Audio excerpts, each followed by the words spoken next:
जय जगन्नाथ मु दिवाकर दास आपण मानक प्रणाम करुच्ची। आज पवित्र गुरु पूर्णिमार आपण मानक शुभेच्छा शुभकामना ज्ञापन सहित गुरु पाखे प्रार्थना करुच्ची आपण जीवन गुरुमय हो। जो मैंने गुरु करना से गुरु निश्चिंत भाव में करूँ कहीं कली जुगर आउ बेसी समय ना आउ बेसी बेल ना लो बौल निकटे हो देखा पंच सखा मैंने कही जाइए पुराण में अच्छी लेखा समय पूर्वर गुरु आश्रित होगा आवश्यक कहीं महापुरुष लिखिं गुरु नामक सार जेबे भव सिंधु होइबु पारलो जाइफुल ई सत्य वचन मोहर। यदि भव सिंधु पारि होगापी गुरु होउचंती नाप से गुरुदेव प्रेमाचार्य बाबा मधुसूदन बड़ सुंदर भाव में मो गुरुदेव कहते जे भव सिंधु नावे गुरु कर्णधार अटंती पारि हेबु जेबे मन कर सेवा भक्ति भव सिंधुर नावरे गुरु होउचंती कर्णधार। आउ से आमको अक्लेशरे गुरु ही पारि कर दियंती भव सिंधुर। से जो मैंने गुरु करना से गुरु करंतु कहीं गुरु न करिथिबा लोकंकर कौन ना अंग अप्रतिष्ठा अशुद्ध अटई तार कलेबर गोटा भक्तबंधु तांकर अंग अशुद्ध अटे तो से शुद्ध अंग होगापी गुरु कर आवश्यकता अच्छे। तेणु आज आपण मानक एभली एक गुरुंकर परिचय प्रदान करूँ जहाँकर कथा मालिकार महापुरुष लिखिं मालिकार नाम भविष्य मालिका आउ जो भली भाव में महापुरुष लिखिं सी किए ना ब्रह्मवतरी मानव रूप में मर्त्य करेंगे लीला जय गुरु नाम मुख्य उच्चारे भक्तों हेब मेला।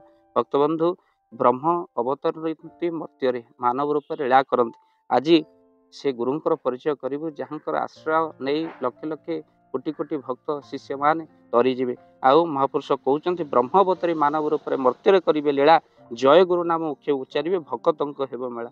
नलिनी कांत जे नाम बही चिन्ह न पारे कहीं गुरु कृपा लभी लीला से कर निगवानंद जे हुई नलिनी कांत प्रथम तांकर नाम होइथिबो। एठी आपण जानि सारिबेनी कि गुरुंकर कथा आमे कहूचु से होचंते ठाकुर श्री श्री निगवानंद।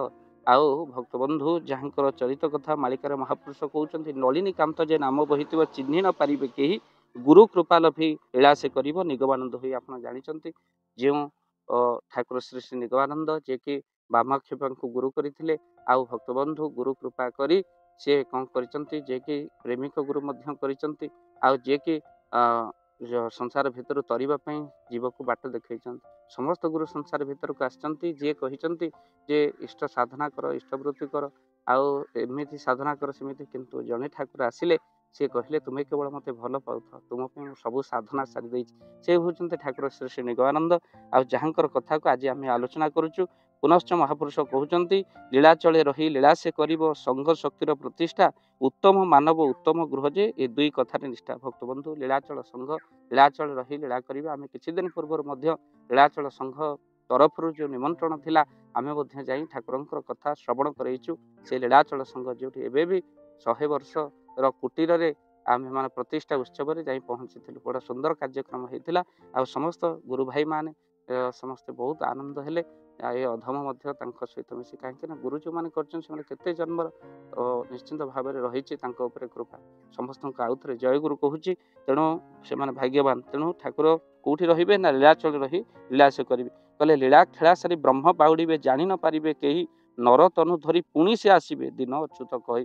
भक्तबंधु पुणी नर तनु धरी से ठाकुर निगवानंद पुणी थे मर्त्य को बाहुड़े ये गोटे गुरुत्वपूर्ण कथा। भक्तबंधु जो ठाकुर देह छाड़ी भावुंट कि आसबेनि किंतु महापुरुष अच्युत कहते लीला खेला सारी ब्रह्म बाउड़े जानी न पारे कहीं जानीपारे पुणी किंतु नर तनु धरी पुणी से आसबे दिन अच्युत कही। अच्युत कहते केबे से आउ मर्त्यधाम रु जे कि विदाय नहीं जे कहीं संसार को आसते किंतु पुणी से संसार को आसबे ये कथा आप लिखिक रखु। भक्तबंधु ठाकुर पुणी आसबे कहीं गुरु वाक्य पालन कर आवश्यकता अच्छी। गुरु वाक्य पालन संयम होइबटी मन ठाकुर गुरु गीतार मध्य लिखिं कामादि रिपु हेब दूर मानस होइब निर्मल गुरु आज्ञा मानि चल हेबु तु भव जलु पार। भक्तबंधु नहिले जन्म हेब तो निश्चल यदि गुरु आज्ञा तो मानि पारिबनि। तेणु जितेबाला ठाकुर आसिले संसार भीतर अनेक आश्रित हेले ठाकुरंकर आश्रित हेले तेणु से ठाकुरंकर नाम हूँ निगवानंद। संसार भितर अनेक सिद्ध महापुरुष माने जन्म होइचंती केवल शिष्य मानकु बा आम भली पतित मानक उद्धार करने निश्चिंत आप गुरु आश्रित हूँ। आज पवित्र व्यासदेवंकर आविर्भाव दिवस रे आपण मानक कोटि प्रणाम करने सहित मुझे जानी आपण मैंने कौन एक अश्लील भिडियो हेले लक्ष्य शेयर हुए किंतु जो मैंने आध्यात्मिकवादी जो मैंने गुरु प्रेमी गुरु ग्रहण करछंती निश्चिंत वीडियो को शेयर करेंगे तांकरी पाखरे पहुँचेबे हे तो किछि समय गुरुंकर कथा आम कर्णरे बाजिबो आ निश्चिंत भाव में आपण मैंने समस्त पुणी थे ଜୟ ଗୁରୁ ପୂର୍ବକ ପ୍ରଣାମ କରୁଛି ସମସ୍ତ ଗୁରୁ ଭାଇମାନଙ୍କୁ। ଜୟ ଗୁରୁ, ଜୟ ଗୁରୁ, ଜୟ ଗୁରୁ।